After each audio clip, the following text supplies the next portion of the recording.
伊沙尘暴传出着情杀案，昨暝一个姓苏的嫌犯走入去前女朋友所住的社区，先伫地下室埋伏将近1点钟。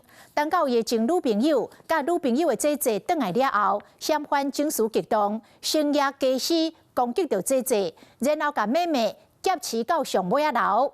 警方到场可抗无效，嫌犯是当场跳落楼亡生了。讲嫌犯甲这个女朋友交往1年，因为不满房分手，化工要做伙死。没必要哈，我们先讲一下你有什么样的要求，我们好好去了解，好不好？警方手举盾牌，甲嫌犯伫厝尾顶谈判。不过惊人的是，伊手头有人质，就是伊的前女朋友。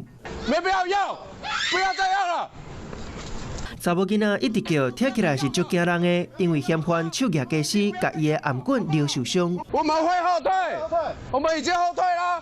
嫌犯唔听可抗，警察一直退后，要互嫌犯改心放令。不过后1秒，嫌犯竟然坠楼，救护车随赶到位，不过送去病院，要是无喘气。现场火势势搁由封锁线，惊人的情杀案就发生伫2号暗时9点外，新北市三重埔社区大楼，查甫人疑似不满，互人扯。苏姓男子迄天暗时先对住户入去地下室，埋伏大概1点钟。等到前女朋友姊妹仔洗车返去厝落车了后，查甫人冲去讲谈判，讲要同归于尽，情绪激动，搁摕家私攻击，阿姊防撩受伤，紧急报案。小妹说防劫持，带去厝尾顶，想不到这个查甫人竟然畏罪坠楼身亡。经搜索及调阅监视器影像后，锁定范闲与被害人在顶楼。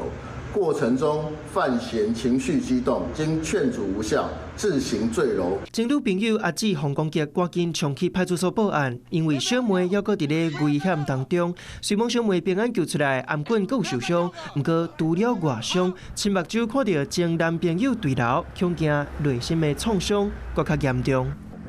Hello， 大家好，我是林依文。想要抢先掌握最及时的新闻资讯吗？赶快订阅、按赞、开启小铃铛，锁定华视新闻的 YouTube 频道。